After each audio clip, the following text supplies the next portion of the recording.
기독교의 복음을 변질시키는 게 있어요. 교회가 결국 타락되어지게 만드는 것이 있습니다. 그게 뭐겠습니까? 세상에서 누가 핍박하고 박해하는 것이 기독교 복음을 변질시키지 않습니다. 누가 칼을 들고 총을 들고 와서 교회를 위협하고 죽이겠다고 달려드는 것이 교회를 타락하게 만들지 않습니다. 그죠? 뭐가 기독교의 그 복음을 변질시키고 뭐가 교회를 타락시키느냐? 뭡니까? 잘못된 믿음이라는 거예요. 우리는 이것을 일컬어 기복신앙이라고 합니다. 복을 구하는 거예요. 예수 믿으면 복 받는다. 그 모든 복의 관심, 그 근거가 이 땅과 관계되어지는 거예요. 예수 믿으면 잘 된다는 거예요. 예수 믿으면 죽을 병에 걸렸다가도 낫게 되어지고, 예수를 잘 믿으면 공부도 못하는 자녀가 공부도 잘해지게 되고, 예수를 잘 믿으면 좋은 대학교에 가고 좋은 직장 구하고, 예수를 잘 믿으면 출세하고 성공하고 잘 된다는 것. 이게 뭐예요? 기복신앙이죠. 기복신앙. 번영신학이라고 합니다. 번영신학. Prosperity Gospel. 그러니까 예수 믿음 만사 형통이라는 거예요. 이 땅에서 사는 삶이 행복해지고 좋아지고 잘 산다는 것. 이게 뭐예요? 기독교의 복음입니까? 기독교의 성경에 가르치는 메시지입니까? 그렇지 않다는 거예요. 그런데 우리 교회 안에서 그걸 원하는 거예요. 우리 성도들이, 목사들까지도 그걸 더 추구하는 거예요.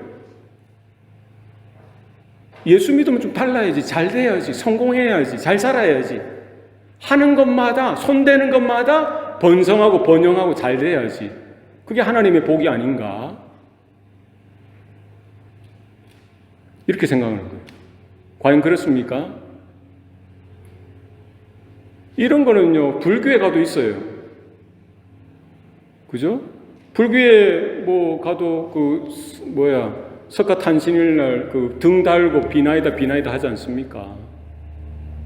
저기 무속신앙 무당에게 가도요, 이런 거 해줘요. 예? 힌두교든지 어떤 종교든지 여러분 찾아가 보세요. 다 그 해줍니다. 이 땅에서 잘 먹고 잘 사는 거, 예? 성공하는 거, 행복하게 의미 있는 평안한 삶을 사는 것, 다 이야기해요.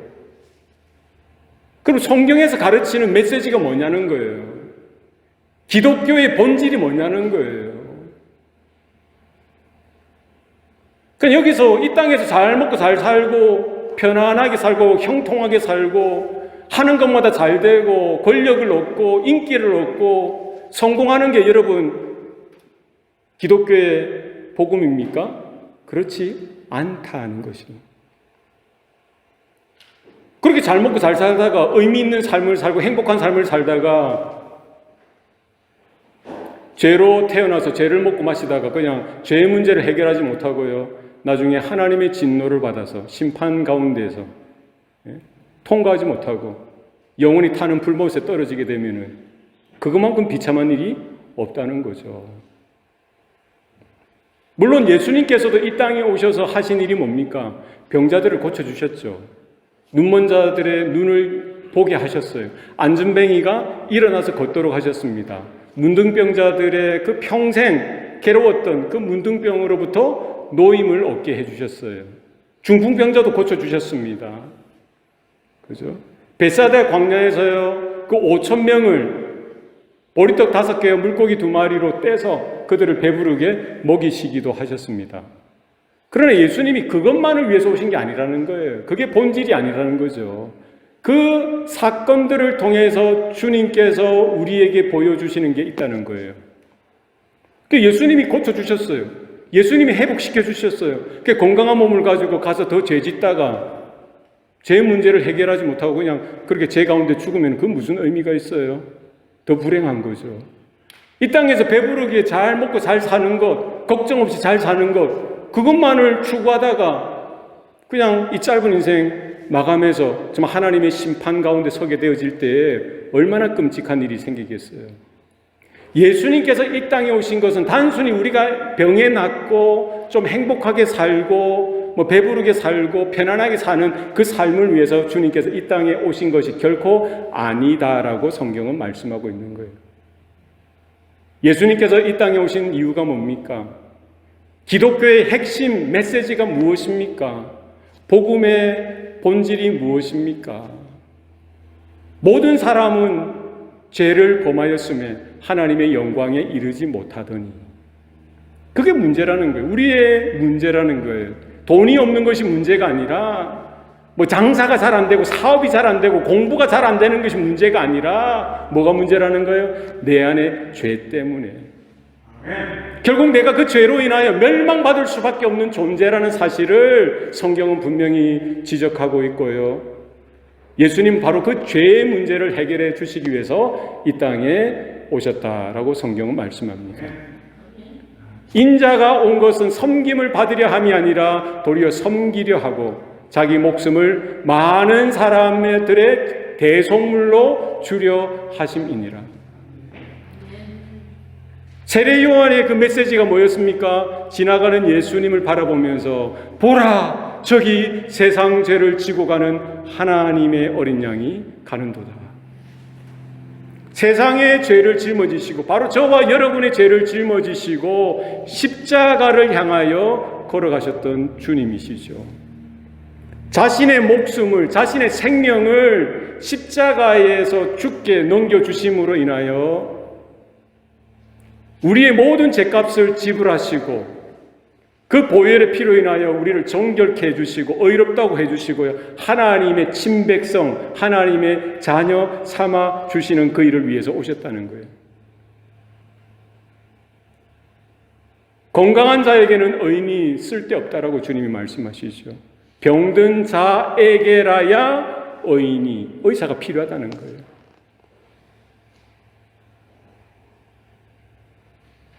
주님께서 이 땅에 오신 것은요, 잃어버린 자를 찾아 구원하시기 위해서 오신 줄로 믿습니다. 그래서 우리는 우리 안에 있는 이 믿음에 잘 분별하셔야 돼요. 내가 추구하는 게 뭐냐? 내 마음 가운데 있는 이 믿음의 본질이 뭐냐? 날마다 이 복음, 성경 말씀에 따라 예수님께서 우리에게 나타내 보여주셨던 그 십자가의 은혜에 비추어서 늘 점검하고 또 점검해야 될 필요가 있더라는 거예요. 우리는, 저도 그래요. 문제가 생겼을 때 하나님 이거 좀 해결해 주세요. 하나님이 좀 도와주세요. 이게 더 커 보이는 거예요. 네? 그죠?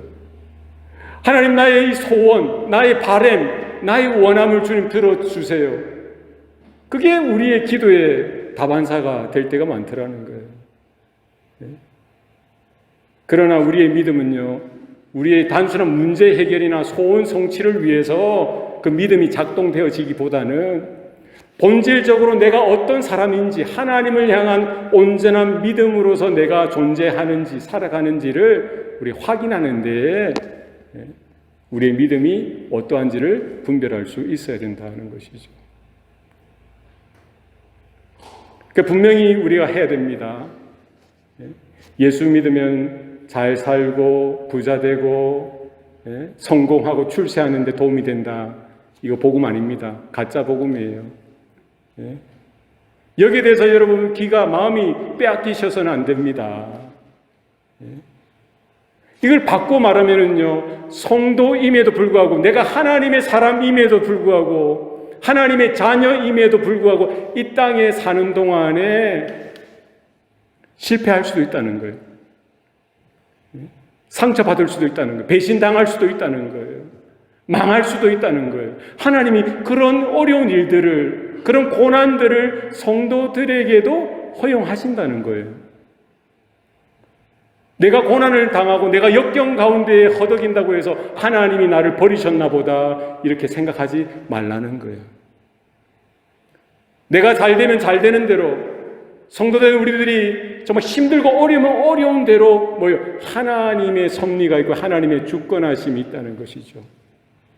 이 모든 상황 가운데 우리가 믿음으로 하나님을 바라보고 구할 수 있어야 할 것입니다. 오늘 시편 3편의 말씀이 기독교의 복음에 대해서 분명하게 명확하게 말씀해주고 있는 것이죠. 오늘 시편 3편은 다윗의 시입니다. 이 시편의 배경이 이래요. 다윗은 이스라엘의 2대 왕이죠. 그리고 통일 이스라엘의 왕으로서 부국 강병, 태평천하를 이루게 되어집니다. 그렇게 잘 나가던 다윗에게 위기가 닥치는 거예요. 고난이 몰려오는 겁니다. 이제 왕이 되었으니까 최고의 자리에 올라가지 않았습니까? 정말 하나님을 경외하고 하나님의 마음에 합한 사람이었던 다윗에게 하나님께서 위기를 허락하시는 거예요. 고난을 허락하십니다. 무엇입니까? 그가 믿었고 사랑했던 아들 압살롬이 아버지를 향해서 왕인 그 다윗을 향하여 반역을 일으킨 거예요. 모의를 합니다. 작전을 짜요. 음모를 꾸미는 거예요. 다윗이 모르게, 아버지가 모르게 모든 일들을 꾸미고요. 사람들, 신하들의 마음을 다 빼앗아 갑니다. D-Day를 정하고요. 쿠데타를 일으키는 거예요. 다른 어떤 사람이 아니라, 다른 어떤 신하가 아니라 누가 그 중심에 서 있는 겁니까? 사랑했던 아들 압살롬이 그 중심에 우두머리로 서 있었던 거예요. 하루아침에 다윗은요, 그 왕자에서 쫓겨나야 했어요. 왕이 살고 있던 그 집에서 쫓겨나야 됐죠. 허벌판 광야를 헤매야 됐습니다. 이제는 오늘 내일의 그런 시간이 약속되어지지 않았어요. 언제 죽을지 모르는 거예요. 그죠? 그 압살롬의 그 진두지에 따라 그렇게 믿었던 부하들이, 신하들이 다 그쪽을 향해서 붙고요. 다 다윗을 배신하고요. 다윗의 등에 칼을 꽂게 되어지는 거예요. 이런 다윗의 마음, 가슴이 갈기갈기 찢어졌겠죠. 정신, 생각이 어떻게 온전해질 수가 있겠어요? 저 같으면 어떻게 했겠어요? 여러분 같으면 어떻게 하겠습니까? 여러분이 사랑하는 그 사람이 꼭 자녀들이 아니더라도 그렇게 믿었던 사람이 하루아침에 여러분의 그 등에 칼을 꽂고요, 여러분을 배신해서 여러분의 모든 누리는 것을 다 빼앗아 버린다고 생각해 보세요. 여러분이 어떻게 앉아나 있을 수 있겠어요? 잠이 오겠습니까? 마음이 무너지고요, 좌절되어지고 절망에 허덕이면서, 야, 내가 이러려고 왕이 되었나? 내가 어떻게, 내가 하나님이 어째 이런 일들을 나에게 허락해 주셨나? 다윗을 보는 많은 사람들이 뭐라고 생각합니까? 하나님이 다윗을 이제 더 이상 구원하지 않는다라고 이야기하죠. 하나님이 이제 다윗을 사랑하지 않는다는 거예요. 다윗의 모든 인생과 하나님은 관계없으시다는 거예요. 상관없으시다는 거예요. 다윗을 버렸다는 거예요. 뿐만 아니라 다윗의 그 마음 가운데도 어떤 마음이 들 수 있을까요?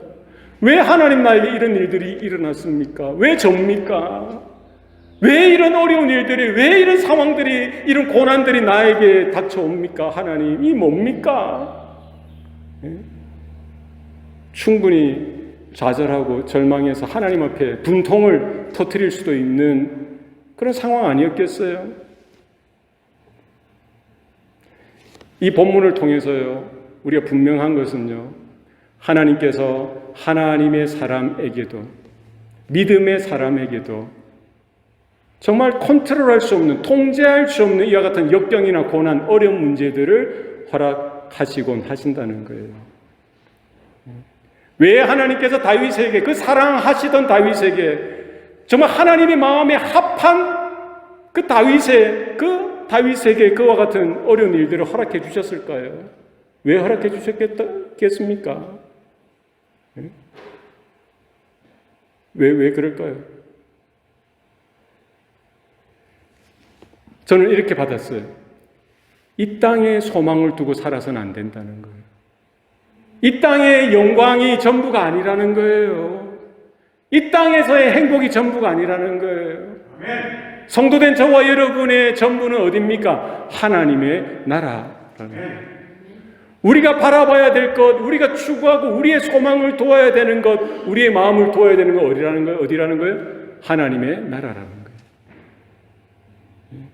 결국 이 땅에 있는 것은요, 불완전하고 일시적이고 잠깐 있다 사라지는 거예요. 후 불면 사라지는 겁니다. 영원할 수 없다는 거예요. 왕으로서 누리는 그 자리도 마찬가지입니다. 물론 하나님이 허락하셨지만 이것이 영원한 게 아니라는 거예요. 여러분이 추구하고 누리고 있는 모든 것들을 보십시오. 여러분의 건강이나 생명이나 여러분의 지혜나 여러분의 물질이나 모든 것들이 잠깐 동안 이 땅에서 길어야 100년이에요. 그 기간 동안 우리가 누리도록 하나님이 허용하신 거고 허락하신 것이라는 사실이죠. 거기에 우리의 마음을 빼앗겨서는 안 된다는 것이죠.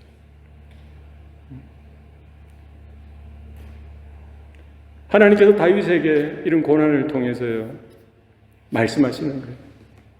그리고 믿음을 잃지 않도록 하나님께서 은혜로 다윗을 붙들어 주시는 거예요. 다윗은 세상 사람들이 그렇게 생각하듯이 하나님이 다윗 너를 버렸어.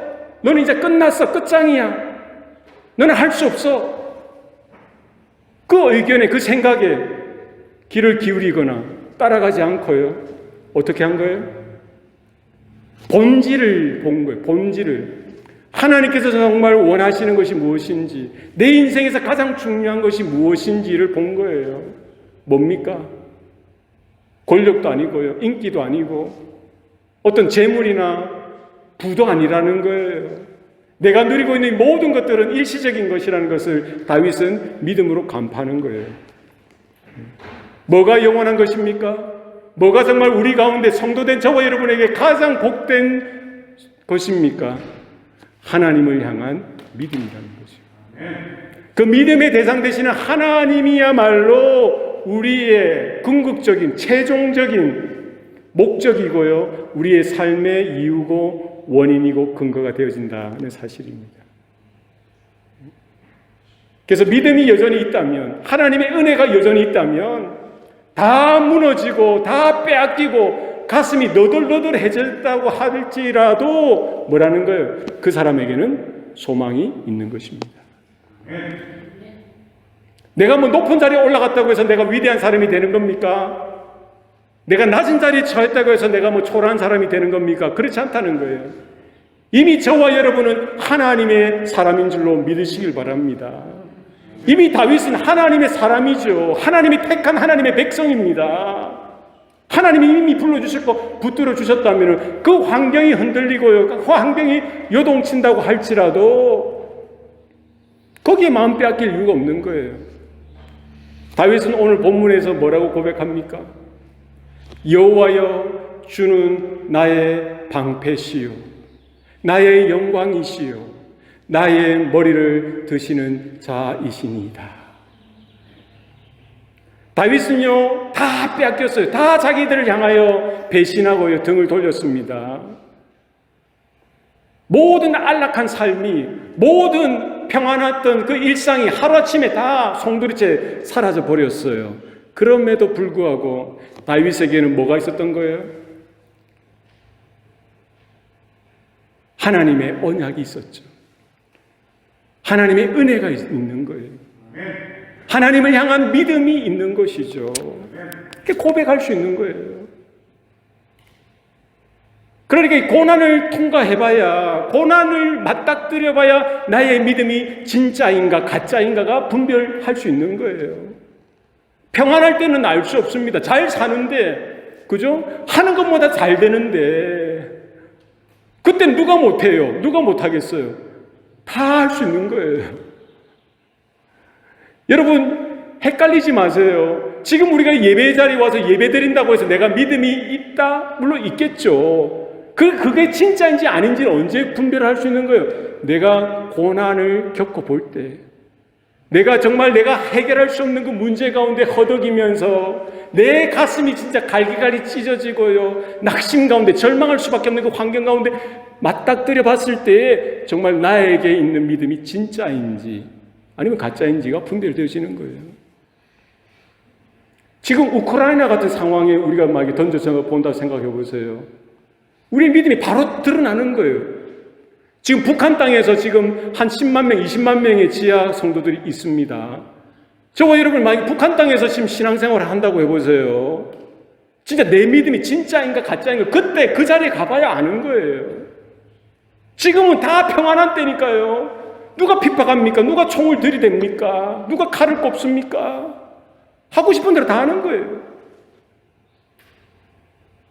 다윗은요, 이 고난을 통해서 정말 생각하지도 못했던 이와 같은 상황들이 벌어지는 가운데서 하나님은 다윗의 뭐를 확인하셨던 거예요? 믿음을 확인하신 거예요. 여호와여 주는 나의 방패시요 나의 영광이시요 주는 나의 머리를 드시는 자이시니이다. 이와 같은 고백이 오늘 이 아침 저와 여러분 가운데도 있기를 원합니다. 크고 작은 우리는 다윗과 같은 그런 고난은 우리는 겪을 수 없겠죠. 그죠? 그런 왕의 자리도 우리는 없고 그와 같은 부도 이미 없기 때문에 그럼에도 불구하고 우리 수준의 그런 고난이 있을 거예요. 그죠? 우리 차원의 그런 어려움들이 있습니다. 정말 내가 선택하고 결정해야 될 그런 상황들이 왜 없겠어요? 우리 청년들 보세요. 매주일 아침 교회 오는 것이 중요한 거죠. 이게 선택의 기로에 있어서 내가 교회 가서 하나님 앞에 예배 드리리라. 기적이라고 봐요. 하나님의 은혜인 줄로 믿습니다. 신기한 거예요. 우리가 주일 아침마다 하나님 앞에 나올 수 있는 것 하나님의 은혜인 줄로 믿습니다. 남들은 몰라주고 남들은 모르지만 내 안에 속이 썩어 문드러져 가고 있는 그런 문제들이 왜 없겠습니까?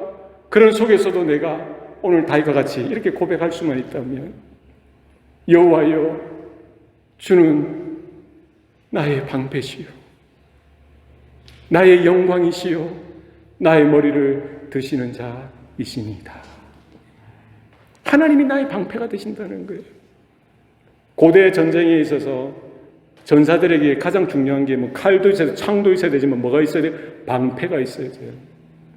그래야 그 적들의 그 화살을 막고 그 칼이나 창을 막아서 자기의 생명을 보존할 수가 있는 것이죠. 다윗은 이미 전사였어요. 그죠? 장군이었습니다. 수많은 전쟁들을 누볐죠.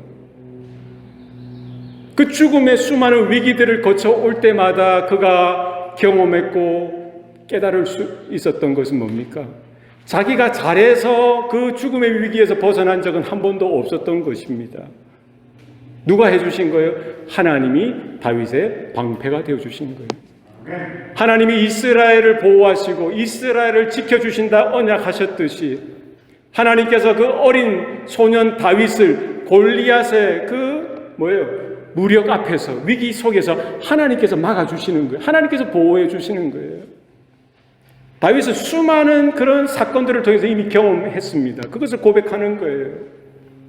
지금도 동일한 사건이고 동일한 그런 고난이라는 거예요. 자기 볼 때는 여전히 그가 붙들고 그가 바라볼 수 있는 것은 뭡니까? 오직 하나님 여호와 한 분. 하나님 나도 힘이 없습니다. 하나님이 나를 돕지 아니하시면, 하나님이 나를 이렇게 보호하시지 아니하시면 나는 죽을 수밖에 없는 존재입니다. 고백하는 거예요. 하나님이 눈동자와 같이 지키시고 머리카락까지 다 세신 바 되신다라고 하셨듯이 그 다윗은 그 사실을 깨닫고 알기 때문에 믿음으로 고백하는 거지요. 하나님은 저와 여러분의 방패가 되시는 줄로 믿습니다. 하나님은 나의 영광이시라. 지금 다윗은 어디에 있습니까? 절망의 그 흑암과 같이 어두운 그 절망, 칠흑과 같이 어두운 절망 속에 갇혀 있습니다. 사방을 보아도 지금 다 우겨쌈을 당했죠. 길이 없는 거예요. 다 막혀 있어요. 예? 그 속에서 다윗은 뭐를 본 거예요? 하나님을 보고요. 하나님의 영광을 보게 되어진 거예요. 칠흑과 같이 어두운 절망적인 이 상황 속에서도 다윗에게 하나님은 유일한 소망이 되어주신다는 것. 영어 속담에 이런 속담이 있습니다. No cross, no crown. 무슨 뜻입니까? 무슨 뜻이에요? No cross, no crown. 십자가가 없이는, 그죠? 그러니까 고난이 없이는 크라운, 왕관도 없다는 거예요. 그죠? 그러니까 고난이 없이는 영광도 없다는 거죠. 십자가의 고난이 없이는 부활의 영광도 없다는 거예요. 다윗은 이 정말 목숨이 죽을 것 같은, 목숨이 달아날 것 같은 이런 위기 속에서 그는 뭐예요? 이 고난을 통해서 뭐를 본 거예요? 하나님의 영광을 본 거예요. 베드로서에 보면은요, 베드로가 그 성도들에게 분명히 이야기하는 거예요. 사랑하는 자들아, 우리를 연단하려고 오는 불시험을 이상한 일처럼 이상하게 여기지 말라. 도리어 뭐 하라는 거예요? 예수 그리스도의 고난에 참여함으로 우리가 즐거워하자. 성도된 우리들이 이 땅에서 고난을 받고요, 어려운 문제를 당하는 것, 특별히 믿음을 통해서 믿음 때문에 우리가 힘들어할 수밖에 없는 이런 상황들은 어찌 보면 당연한 거라는 거예요. 우리가 현재 겪고 있는 것, 예수 믿는 것 때문에 겪고 있는 것들, 예수 믿는 것 때문에 어려움 당하고 있는 이 모든 고난들, 이것만 보는 것이 아니라 이것을 통해서 장차 오실 예수 그리스도의 영광을 우리가 바라보면서 장차 우리가 주님을 만나게 되어질 것을 바라보면은요, 지금 고난의 무게와 장차 우리가 받을 영광의 그 크기와 무게를 비교해 보면은 비교할 수가 있겠습니까? 비교할 수 없는 거예요. 다른 것은 다 포기할 수 있습니다. 다른 것은 다 우리가 기밥할 수 있어요. 그러나 여러분의 믿음은 포기하시면 안 됩니다. 어떤 상황 속에서도 목숨이 빼앗기더라도 하나님의 하나님 되심을 인정하시고요, 예수님이 저와 여러분을 위해서 그 보배로운 피를 흘려주시고 그 목숨을 그 십자가에 넘겨주셨던 그 사실을 이런 믿음으로 받으시고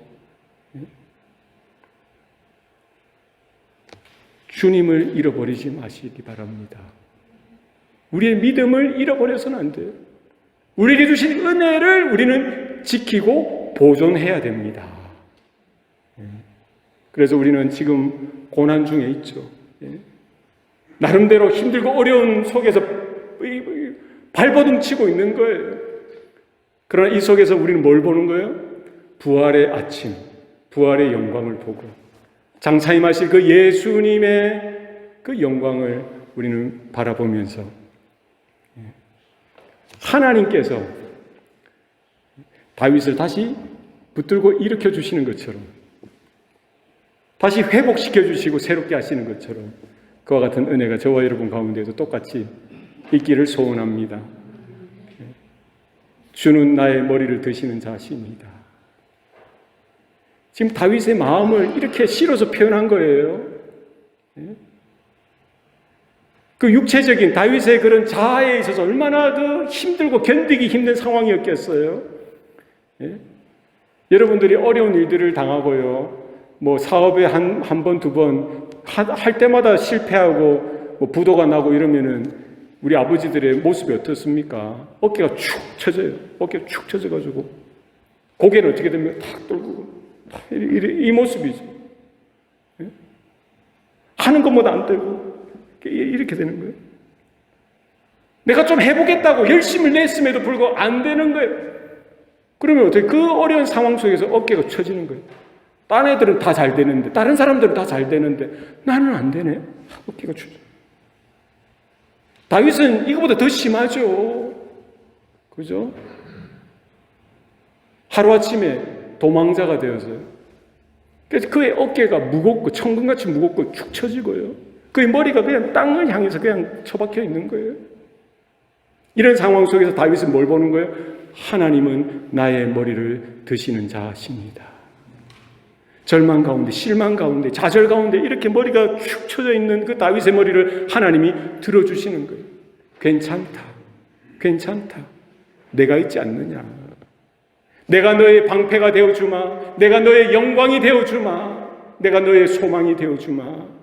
하나님께서 그의 머리를 이렇게 들어주시는 거예요.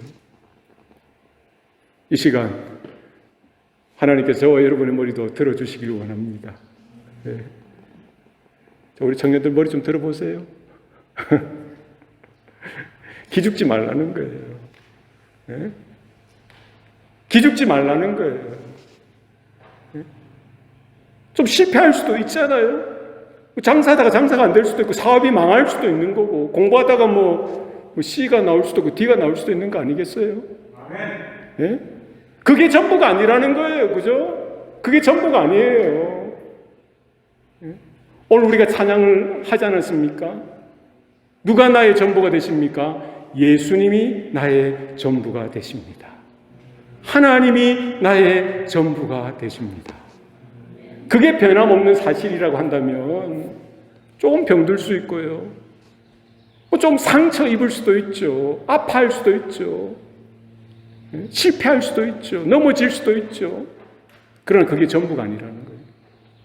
왜? 하나님은 그런 부족하고 연약한 나를 붙들어 주시고 나의 머리를 들어주신다는 거예요. 다윗은 이것을 고백한 거예요. 여전히 나는 자빠지고 넘어지고 쓰러지고 패배할 수밖에 없는 그런 부족한 존재이지만 깨면은 깨어질 수밖에 없죠. 차면은 차일 수밖에 없는 존재입니다. 어려서부터 그랬어요. 다윗은. 그러나 믿는 그분이 누구예요? 하나님이시라는 거예요. 그러나 하나님이 나를 질그릇과 같이 연약한 나를 붙들어 주시고 나를 견고하게 해주시고 나를 일으켜 세워주신다는 사실을 다윗은 고백하고 있는 것이죠. 이와 같은 고백이 저와 여러분 가운데 있기를 원합니다.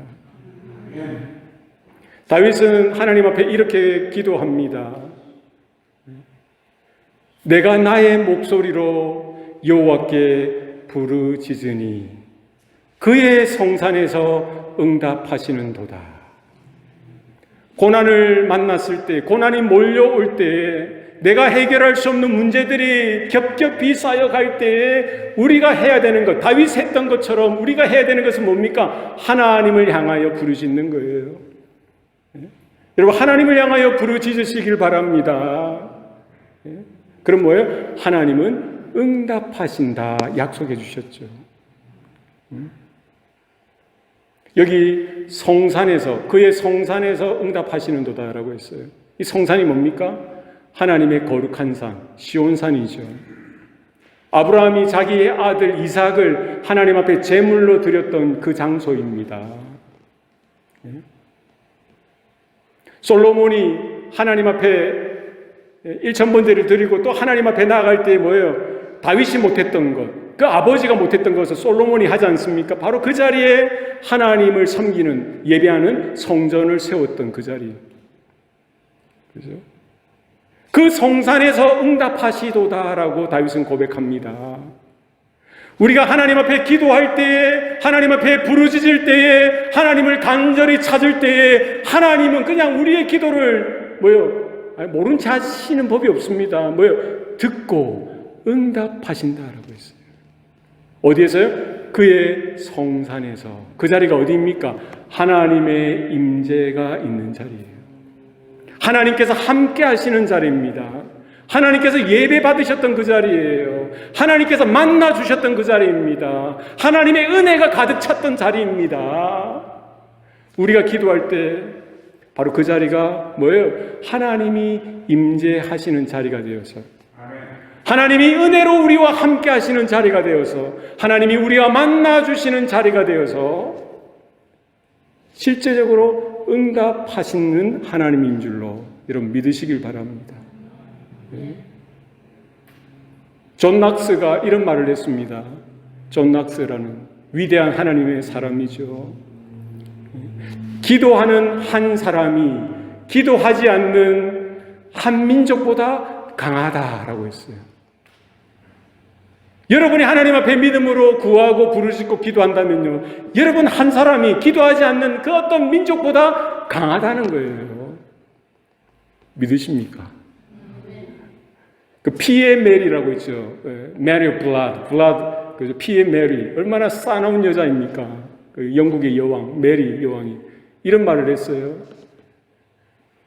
나는 스코틀랜드의 모든 군사들보다 존 낙스의 기도가 더 무섭다.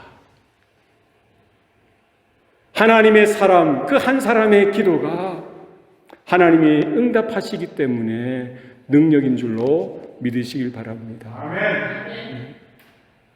절망할 틈이 없습니다. 실망할 겨를이 없어요. 본능적으로 다윗이 하나님 앞에 기도로 부르짖고 몸부림치고 나아갔듯이 우리도 그와 같은 모습이 저에게도 있었으면 좋겠어요. 여러분에게도 동일하게 있기를 소원합니다. 다른 것은 조금 부족할 수 있습니다.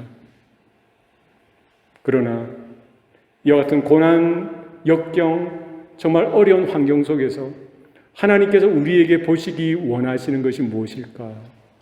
정말 우리가 꼭 확인하고 붙들어야 되는 것은 무엇인가? 하나님은 여전히 우리의 하나님 되시고, 하나님은 여전히 저와 여러분을 구원하시기를 기뻐하시고, 여러분을 붙들어 세우시기를 기뻐하신다는 사실입니다. 정말 할 수 없는 이 상황 속에서 하나님이 이미 우리에게 믿음을 주셨고요, 은혜를 주셨고, 하나님을 부르도록 기도할 수 있는 그와 같은 자격을 허락해 주셨습니다. 우리가 낙심하기보다, 절망하기보다, 아이고 난 할 수 없구나, 난 어떻게 포기하기보다 오히려 우리의 전부 되신 하나님을 향하여, 우리의 영광 되시고 우리의 방패 되시고 우리의 머리를 들어주시는 그 하나님을 향하여 우리가 기도로, 믿음으로 나아가서 고난 가운데 영광의 빛 되신 그 그리스도를 우리가 바라보면서 오늘도 이기시고 이번 한 주간도 승리하시고 남은 생에도 믿음으로 우리가 걸어가고 믿음으로 달려가는 저와 여러분 되시기를 축복합니다. 기도하시겠습니다. 살아계신 아버지 하나님, 오늘도 우리에게 은혜 주시니 감사합니다. 여전히 코로나로 인해서 또 여러 가지 개인적인 또 가정적인 여러 또 짐들로 인해서 우리가 힘들어할 수밖에 없는 상황들입니다.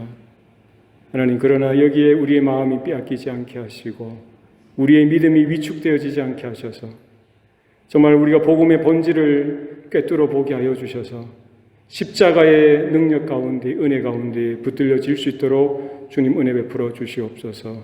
다윗이 고난 중에 영광 되신 하나님을 바라보았듯이 우리도 이 고난을 통해서 그리스도의 그 고난 가운데 참여하기를 기뻐하고 즐거워하며 또 그와 같은 믿음으로 끝까지 우리가 서고 달려갈 수 있도록 은혜 베풀어 주시옵소서. 감사드리고 예수님 이름으로 기도드리옵나이다. 아멘.